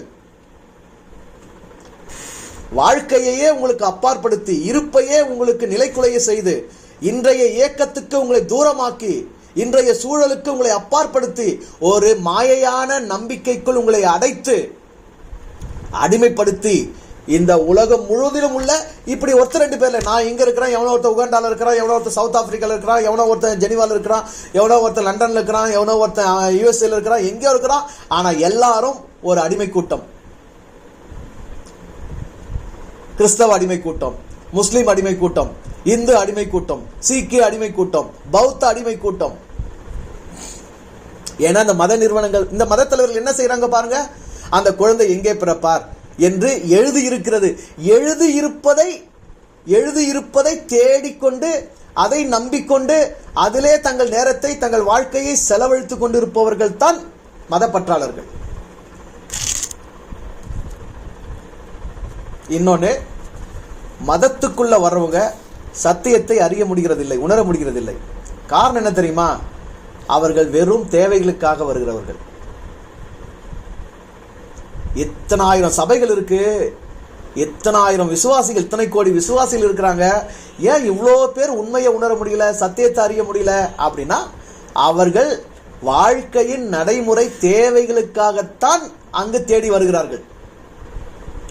ஆனால் இறை உணர்வு, இறை அறிதல், இறை புரிதல், இறை ஞானம், சத்தியத்தை அறிதல் என்பது தேவைகளுக்கு அப்பாற்பட்டது. அதை இயேசுநாதர் ரொம்ப அழகா சொன்னாரு. வெறும் அப்பம் தின்னு திருப்தியானதுனால தான் நீங்க என்ன தேடுறீங்களே தவிர தேவைக்கு அப்பாற்பட்டு உண்மையை தேடுகிற அக்கறை உங்களுக்கு இல்லைன்ட்டாரு. இப்ப உங்களை கவனிங்களா, நீங்க ஏன் இந்த வியாழக்கிழமை என் கூட இணையணும், இந்த 1.5 மணி நேரத்தை என் கூட செலவழிக்கணும்னு விரும்புனீங்க? இதனால நான் உங்களுக்கு கொடுக்கிற வாக்கு என்ன? இதனால உங்களுக்கு கிடைக்க போறதா நான் உங்களுக்கு கொடுத்த நம்பிக்கை என்ன? இல்ல என்ன தேவைக்காக நீங்க வந்திருக்கிறீங்க? கொஞ்சம் யோசிங்களா. உங்களுக்கு சோறு இல்லாம என்கிட்ட வந்திருக்கிறீங்களா? சத்தியமா இல்லை. துணி இல்லாம வந்திருக்கிறீங்களா? நிச்சயமா இல்லை. நிம்மதி இல்லாம வந்திருக்கிறீங்களா? நிச்சயமா இல்லை. இல்ல ஏதோ காசு பணம் குறைவு, கடன் பிரச்சனை தீர்வு வந்திருக்கிறீங்களா? நிச்சயமா இல்லை. அதுக்கான வாக்கோ, அதுக்கான பேச்சுவார்த்தையோ, அதுக்கான நம்பிக்கையோ, அதுக்கான செயல்பாடோ, அதற்கான பிரார்த்தனையோ எதுவுமே இங்க கிடையாது. ஒருவேளை இந்த நேரத்தில் நீங்க நோய்வாய்ப்பட்டு கஷ்டப்பட்டு இருந்தா கூட அது எனக்கு தெரிய போறது கிடையாது, அதை நான் கேட்க போறது கிடையாது, அது இந்த இடத்துல சம்பந்தப்படவே போறது கிடையாது. அப்ப இங்க இருக்கிற நீங்க எல்லாருமே வாழ்க்கையின் நடைமுறை வாழ்க்கை தேவைகளுக்கு அப்பாற்பட்டு ஏதோ ஒரு புரிதலுக்காக மட்டும்தான் இங்க இருக்கிறீங்க. சரிதானே? இல்லைன்னு சொல்ல முடியுமா? ஆனா இந்த இடத்துக்கு இப்படி ஏதோ ஒரு சுக தேவை, பண தேவை, கடன் பிரச்சனை தீரணும், கஷ்டங்கள் மாறணும், நோய் குணமாகணும், பேய் விரட்டப்படணும், இல்ல ஏதோ ஒரு சூழல், கடினமான சூழல் மாறணும், இப்படின்ற வாழ்க்கை நெருக்கடி தேவைகள் உள்ளவங்க இந்த இடத்துல என் கூட 1.5 மணி நேரம் உட்காந்து கேட்க முடியுமா? இதை சிந்திக்க முடியுமா? முடியவே முடியாது. அப்போ இறை அறிவு, இறை புரிதல் என்பது வாழ்க்கையினுடைய தேவைகளுக்கு அப்பாற்பட்ட சிந்தனை வளர்ச்சி, சிந்தனை மேம்பாடு. சிந்தனை மேம்பட்டவர்களுக்கு மட்டும்தான் இந்த ஞான தேடல், இந்த சத்திய அறிவுக்கான தேடல், இந்த இறை புரிதலுக்கான தேடல். ஆனால் இங்கு பொதுமக்கள் என்பவர்கள் தேவைகளை மையமாக வைத்து சுழல்கிறவர்கள். தேவைகளுக்கு அப்பாற்பட்டு அவங்களால வாழ முடியாது. ஆக தேவைகளுக்கு உட்பட்டு நகருகிறவர்கள் சிந்தனை மேம்பட்டவர்களாக இருக்கவே முடியாது. மத தலைவர்கள் கூட தேவைகளுக்கு உட்பட்டவர்கள் தான். அவங்களுக்கு பேரு, அவங்களுக்கு புகழ், அவங்களுக்கு காணிக்க, அவங்களுக்கு தசமபாகம், அவங்க குடும்பத்துக்கான வசதிகள் கிடைத்து கொண்டிருக்கும் வரைக்கும் அவங்களால சத்தியம் இன்னது என்பதை உணர்ந்து அதற்கான தேடுதலில் நுழையவே முடியாது. இந்த பிழைப்புக்கானதை, இந்த தேவைகள் நிறைவேற்றப்படுகிற இந்த சூழலை இறுதி வரை எப்படி தக்க வைத்துக் கொள்வது, அதற்கேற்ப மந்தையை எப்படி தயார்படுத்திக் கொண்டே இருப்பது, காணிக்க கொடுக்கறதுக்கும் தசம்பாகம் கொடுக்கறதுக்கும் கடைசி வரைக்கும் தங்கிட்ட வர மக்களை எப்படி தக்க வைத்துக் கொள்வது என்பது மட்டும்தான் அவங்க யோசனையா இருக்கும். அதை தாண்டி சிந்திக்க முடியாது, அதை தாண்டி உண்மையை உணர முடியாது. அப்படி உணர்ந்த உண்மையை கூட தைரியமா உரைக்க முடியாது. கடவுள் இந்த சிஸ்டத்துல இயங்கலன்னு தெரிஞ்சா அதுக்கப்புறம் யாரு உனக்கு காணி கொடுப்பாங்க, தசமாகம் கொடுப்பாங்க, உனக்கு யார் பயப்படுவாங்க, உன்ட்ட யார் வருவாங்க? அதுக்கப்புறம் உன் பிழைப்பு கேள்விக்குறி ஆகும்போது நீ எப்படி இங்க நிற்க முடியும்? இங்க பாருங்க, ஒரு ராஜா கூப்பிடுறாரு, உடனே மத தலைவர்கள், பிரதான ஆசாரியன் முதற்கொண்டு ஓடுறான். ஏண்டா நான் கடவுளுக்கு சேவை செய்யறவன், உன்னுடைய அழைப்புக்கு நான் ஏன் வரணும்? எவனும் ஓடலையே. அரசனா இருந்தாலும் அவன் தான் தேடி அங்க வந்திருக்கணும். ஆனா இவங்க வர்றாங்க, அங்க போய் என்ன எழுதிருக்குதுன்னு ஆராய்ச்சி பண்ணி, இப்படி சொல்லி இருக்கிறது அரசே, இப்படி எழுதிருக்கிறது அரசேன்னு ராஜாவுக்கு ஒத்து ஓதுறாங்க. அரசனுக்கு ஆட்பட்டு, அரசியலுக்கு ஆட்பட்டு செயல்படுகிறவர்கள் தான் மத தலைவர்கள். அதனால்தான் பாருங்க, இன்றைக்கு தமிழக கிறிஸ்தவ மதம் திமுக அரசியலை சார்ந்திருக்குது. திமுக அரசியல் தான் சபையை காப்பாத்து நம்புது. காங்கிரஸ் அரசாங்கம் தான் இந்திய கிறிஸ்தவத்தை காப்பாத்தணும், இந்திய கிறிஸ்தவம் நம்புது. இந்து மதம் RSS நம்புது, அதாவது மோடி அரசாங்கத்தை நம்புது. கிறிஸ்தவ மதம் காங்கிரஸ் நம்புது. ரெண்டுமே மதம் தான், ரெண்டுத்துக்குமே கடவுள் தெரியாது, ரெண்டுத்துக்குமே கடவுள் அக்கறை கிடையாது, ரெண்டுத்துலயுமே சத்தியம் கிடையாது. அவங்க அரசியலை சார்ந்து தங்களை காப்பாத்திக்கின்னு, நிலைநிறுத்திக்கின்னு, தக்க வச்சுக்கின்னு பொழப்ப நடத்துற கூட்டம், அவ்வளவுதான். ஆனா இயேசுவுக்கு அரசியலும் தேவையில்லை, மதமும் தேவையில்லை, வேதமும் தேவையில்லை, வான ஆராய்ச்சிகளும் தேவையில்லை. இது எல்லாம் கடந்து தன்னில் நிறைவு கொண்டு, தன்னில் துணிவு கொண்டு, தன்னை மகிழ்வித்து, தன்னை வாழ வைக்கிற ஒரு சத்திய ஞானம் உள்ளூர ஊறி கிடக்கிறது. அதுதான் இந்த குழந்தைகிட்ட இருந்து வெளிவரப்போகுது. ஆக இந்த குழந்தையை குழந்தையாக இருக்கும் போதும் இவைகளால் அபகரித்துக் கொள்ள முடியவில்லை. இந்த குழந்தை வளர்ந்த பிறகும் இந்த பிள்ளையை இந்த அரசியல் அபகரித்துக் கொள்ள முடியவில்லை, இந்த மதம் அபகரித்துக் கொள்ள முடியவில்லை, இந்த கல்வி அபகரித்துக் கொள்ள முடியவில்லை. இவைகளுக்கு அப்பாற்பட்டு வளர்கிறது, வாழ்கிறது அந்த குழந்தை. கொஞ்சம் யோசிச்சு பாருங்க, நாம இருக்கிறோமா? நம்ம வாழ்க்கை நம்ம கையில் இருக்குதா? நம்ம தலையா தான் இருக்குதா? நம்ம சிங்காசனத்தில் நாம தான் உட்கார்ந்து இருக்கிறோமா? நம்மளை யாராவது அபகரிச்சு நிற்கிறாங்களா? எந்த அரசியல் நம்மளை அபகரிச்சு இருக்கு? எந்த மதம் நம்மளை அபகரிச்சிருக்குது? எந்த நம்பிக்கைக்கு நம்ம ஆட்பட்டு இருக்கிறோம்? எந்த கொள்கை கோட்பாட்டுக்கு கொடி பிடிச்சு நலைகிறோம்? யார ஸ்டாரா மனசுல சுமந்து தெரிஞ்சு நிற்கிறோம்? எந்த ஸ்டாரை தேடி நிற்கிறோம்? என்னுடைய ஸ்டார் எது? என்னுடைய ஸ்டார் எங்க? நான் பின்பற்ற வேண்டிய என்னுடைய ஸ்டார் எங்க? அது எனக்கு தெரியுமா? அதை நான் புரிஞ்சிருக்கணும்.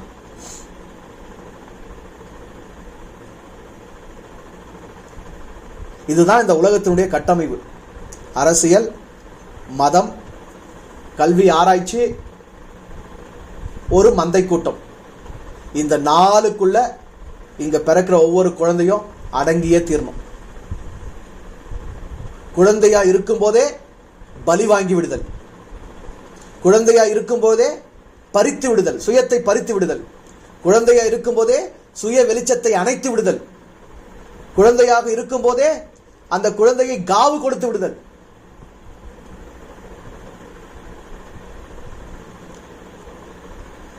நீங்க நினைக்கிறீங்களா ஏரோது ராஜனால இயேசுவை பொருட்டு, இயேசுங்கிற குழந்தைய பொருட்டு கொல்லப்பட்ட அந்த பல நூறு குழந்தைகள் பாவம் நினைக்கிறீங்களா? 2 வயசுக்கு உட்பட்ட அந்த குழந்தைகள் கொல்லப்பட்டாங்களா? அவங்கள பாவம் நினைக்கிறீங்களா? சத்தியமா அவங்க பாவம் இல்லை. உண்மையிலேயே கடவுளால் அவங்க காப்பாற்றப்பட்டவங்க. உண்மையிலே அவங்க காப்பாற்றப்பட்டவங்க. ஏன்னா அவங்க வளர்ந்திருந்தாலும் இயேசுவை போல இந்த அரசியலுக்கு அப்பாற்பட்டு, இந்த மத நம்பிக்கைக்கு அப்பாற்பட்டு, கொள்கை கோட்பாட்டிற்கு, கல்விக்கு, இந்த ஆட்கொள்ளுதலுக்கெல்லாம், இந்த அடிமைத்தனத்துக்கெல்லாம் அப்பாற்பட்டு அவங்க குழந்தைத்தன்மை காப்பாற்றி வளர்ந்து வாழ்ந்திருக்க முடியாது. அதனால வேற சூழலை பிறந்தா ஓரளவு அவங்க சமாளிச்சிருப்பாங்க போல. அதனால வேற சூழலுக்குன்னு எடுத்துக்கிறேன், வேற சூழலுக்குன்னு அவங்கள, அதாவது இந்த நாத்து நட்டு கொஞ்ச நாள்ல திரும்ப பிடுங்கிடுவாங்க. நெல் விளையணும்னா நாற்று நடப்பட்டு கொஞ்ச நாள் பிடுங்கப்பட்டுடணும். பிடுங்கப்பட்டாதான் அது வேற இடத்துல ஒழுங்கா நடப்பட்டு அது நெல்லை விளைஞ்சி கதிர் முற்றி அது பலன் தரும். அப்படி பிடுங்கப்பட்டவர்கள் தான் இந்த குழந்தைகள். அதனால இங்க இங்க இங்க உயிராக விளைகிற எதுவுமே அழிக்கப்படுவது அல்ல. சரியா? அதனால சீக்கிரம் செத்து போறாங்கன்னு நீங்க யாரை பத்தி கவலைப்பட வேண்டியதில்லை. அவர்கள் பிடுங்கப்படுகிறார் என்றால் மாற்றி நடப்பட போகிறார்கள் என்றுதான் அர்த்தம். இதை விட பெட்டர் சூழல்ல அவங்க வளரதான் போறாங்க, வாழத்தான் போறாங்க. அதனால அது கவலை தரக்கூடிய விஷயம் கிடையாது, கடவுளை பழிக்க வேண்டிய விஷயம் கிடையாது. ஏனென்றால் உயிர் ஒன்று இங்கு விளைந்தால் அது மாற்றம் பெறுமே தவிர அது அழிவு பெறாது. அதான விஞ்ஞானமும் அறிவியல் தானே சொல்லுது, ஆற்றல் எது ஒன்றையும் ஆக்கவும் முடியாது, அழிக்கவும் முடியாது. ஆற்றல் என்று ஒன்று இருந்தால் அதை ஆக்கவும் முடியாது, அழிக்கவும் முடியாது. உயிர் ஒன்றை ஆக்கவும் முடியாது, அழிக்கவும் முடியாது. அதை மாற்றம் செய்ய தான் முடியும். ஆற்றலை வேற ஒரு எனர்ஜியை வேற ஒரு எனர்ஜியா நீங்க கன்வெர்ட் பண்ண முடியுமே தவிர அந்த ஆற்றலை இல்லாமையே போக செய்ய உங்களால முடியாது. அதனால்தான் இயேசுநாதர் மரணத்துக்கு பயப்படல. நீங்க உடம்ப கொல்ல முடியுமே தவிர என்ன கொல்ல முடியாதுடா, நான் வேற ஒரு பரிணாமத்துல வந்துட்டு தான் இருப்பேன், வாழ்ந்துட்டு தான் இருப்பேன், இருந்துட்டு தான் இருப்பேன், நான் மீண்டும் வருவேன், என்னை உங்களால் அழிக்க முடியாது, அதனால உடம்பு என்ன செய்யல எனக்கு கொள்ளுங்க. அப்போ தன்னை வேறொருவன் தன்னை வேறொன்று அழித்துவிடும் கொன்றுவிடும் என்கிற உயிர் அச்சம் இல்லாதவன் தான் அரசன். ஏனென்றால் அவன் தன்னை அறிந்திருக்கிறான், தான் எப்படிப்பட்ட உயிர், தான் எப்படிப்பட்ட ஆற்றல், தான் எவ்வளவு காலம் வாழ முடியும், தான் அழிவற்றவன், நான் வேறு நிலைக்கு மாறக்கூடியவன் என்று தன்னை முழுவதும் அறிந்தவன் அரசன், அச்சம் இல்லாதவன். சரியா? அதனால இந்த கலகத்துல, இந்த கலவரத்துல கொல்லப்பட்டவர்கள் அழிக்கப்பட்டவர்கள் அல்ல, மாற்றம் பெற்றவர்கள். நம்ம எல்லாருக்குமே மரணம் என்பது ஒரு மாற்றம் தான், முடிவு கிடையாது, அழிவு கிடையாது. எந்த எனர்ஜியும் நீங்க அழிக்க முடியாது. Energy can be converted, not destroyed.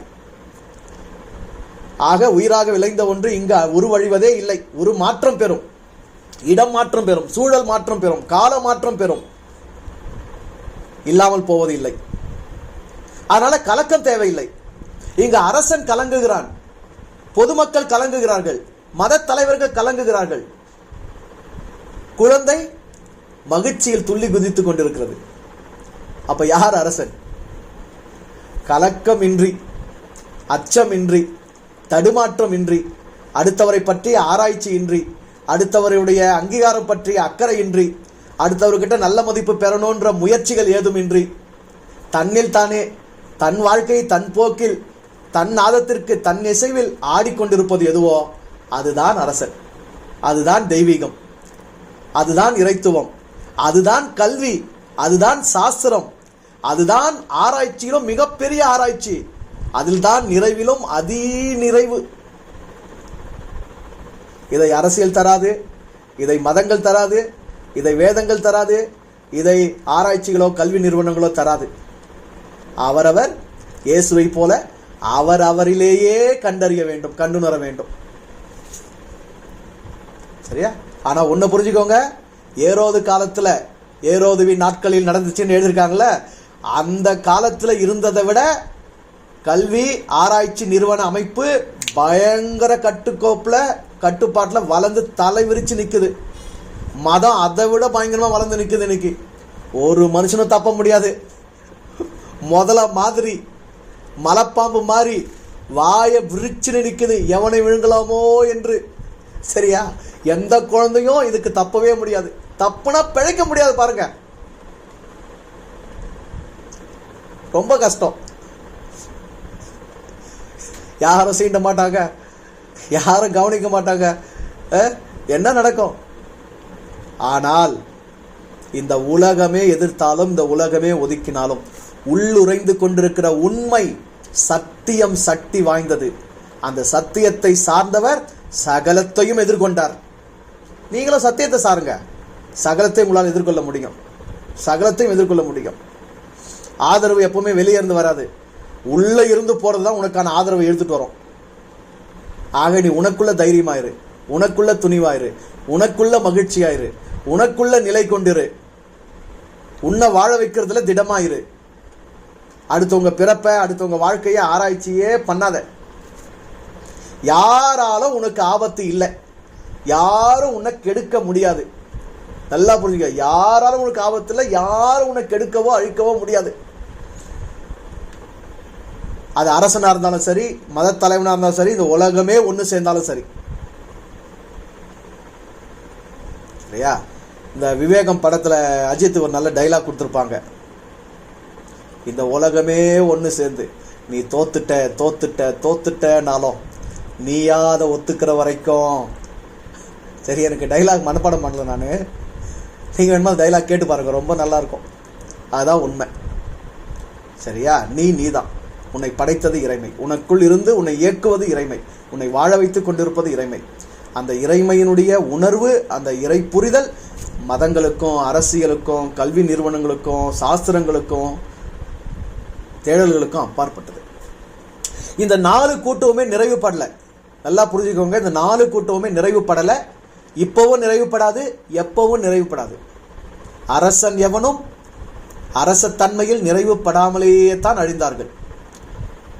கல்வியாளர்கள் அத்தனை பேரும் தங்களை தாங்களே கற்று உணராமல் மெய்க்கல்வியை அடையாமல் தான் மாண்டார்கள். மத தலைவர்கள் அத்தனை பேருமே மாயையில் தான் மரித்தார்கள். நீங்க பாருங்களா, எந்த மத தலைவன் சாவாது நிம்மதியா இருந்திருக்கா பாருங்களா. ஒரு சாதாரணமா ஒரு கிராமத்துல நல்லா உழைச்சி ஓடி படிக்காம பொண்டாட்டி பிள்ளைங்களை வச்சு ஏதோ கஞ்சி குடிச்சு வாழ்க்கை நடத்தி வாழ்ந்து கூட படுத்து நிம்மதியா அப்படியே தூக்கத்திலேயே உயிர் போயிடுச்சு, நல்ல சாவுன்னு சொல்றாங்க. ஆனா அந்த சாமியாருங்க, மத தலைவருங்க, பாஸ்டருங்க சாவெல்லாம் பார்த்துக்கிறீங்களா? நிம்மதியா இருந்திருக்கா? ஆக்சிடென்ட்டு, நோய், ஹாஸ்பிட்டலில் வச்சிருந்து இழுபறி, அப்புறம் அதுக்கு பேர் என்ன சொல்றது, கருணை கொலை. வலி தாங்க முடியல, வேதனை பொறுக்க முடியல, அதனால பிள்ளைங்களா டாக்டருங்களா பார்த்து யாருக்கும் தெரியாம கருணை கொலை பண்ணிடுறது. இப்படிதான் சாவே நிகழுது. ஏன்? தன்னிறைவோடு வாழல, சுய மகிழ்ச்சி இல்ல, சுய வெளிச்சம் இல்ல, எப்பவுமே அடுத்தவங்க மேல அக்கறை, அடுத்தவங்களை திருப்திப்படுத்துறதுக்கான வாழ்க்கை, குழந்தை மனசே இல்ல, குழந்தை வாழ்க்கையே இல்ல.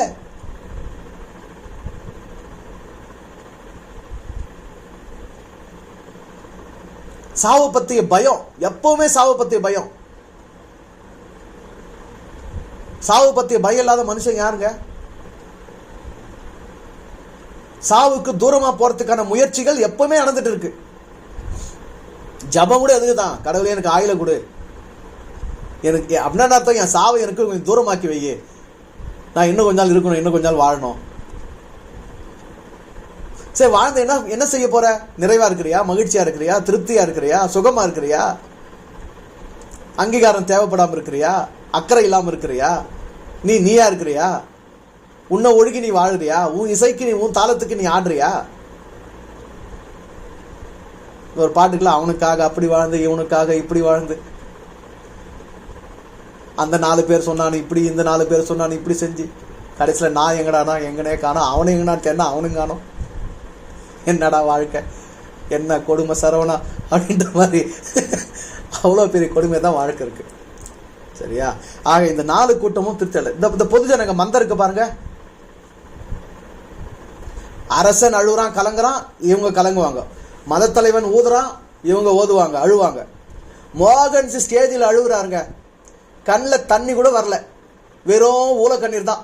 ஆண்டவரே, பிதாவே இறங்கும், விடுதலை செய்யும், ஒரு சொட்டு தண்ணி கூட வரல. ஆனா அந்த கண்ணீருக்கு ஒரு பெரும் கூட்டம் ஆம்பளைங்க பொம்பளைங்க பாவம். இதுக்கு பேர் தான் மந்த. உனக்குள்ள உள்ளுணர்வு வந்து நீ உலகத்தை நினைச்சா, ஐயோ இந்த உலகம் இப்படி இருக்குது, மக்கள் நல்லா இருக்கணுமே, உனக்கு எப்ப உள்ளுணர்வு தூண்டப்படுதோ நீ அழு, உன்னை யார் வேணான்றாங்க.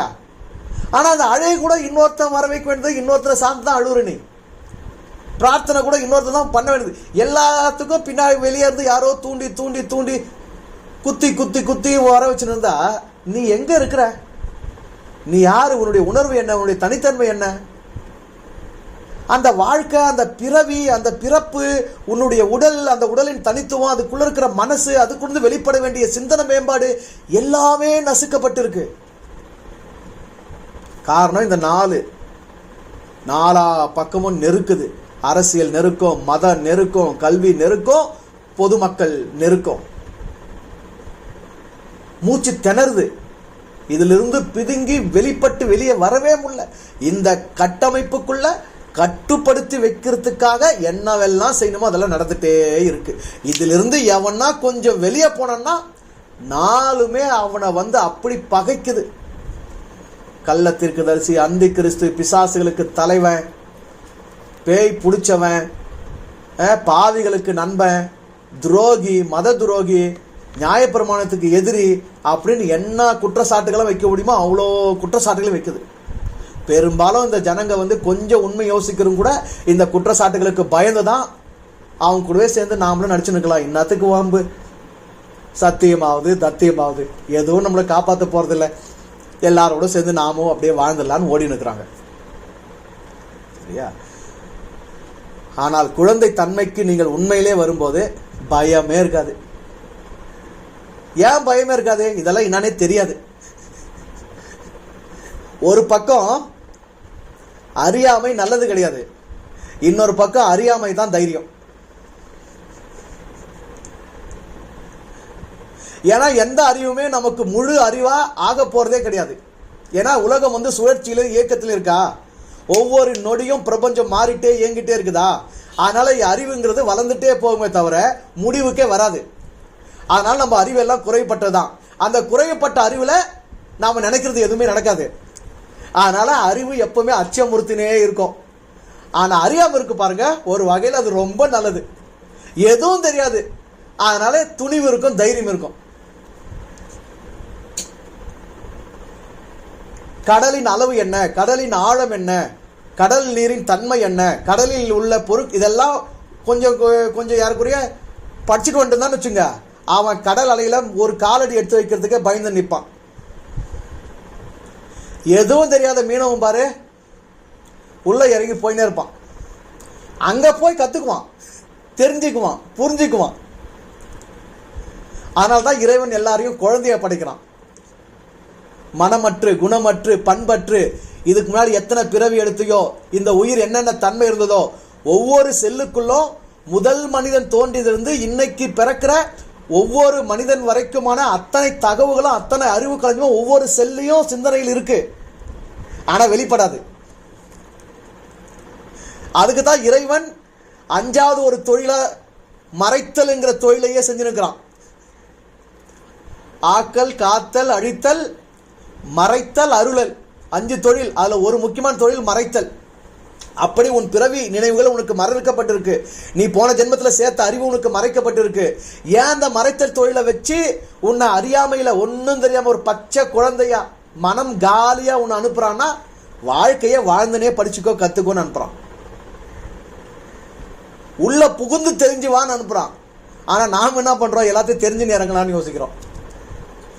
ஆக மொத்தம் எல்லாத்தையும் தெரிஞ்சு தெளியவும் முடியாது, இறங்கவும் முடியாது, இறங்குனா தேறி வரவும் முடியாது. அதனால வாழும் வரைக்கும் சில அறியாமைகள் இருக்கட்டும், அது நமக்கு தைரியமா இருக்கும். குழந்தையாவே இருப்போம், எந்த அறிவுக்கும் ஆட்பட வேணாம். வேத அறிவும் வேணாம், மத அறிவும் வேணாம், அரசியல் அறிவும் வேணாம், அடுத்தவங்களை ஆளணும்னு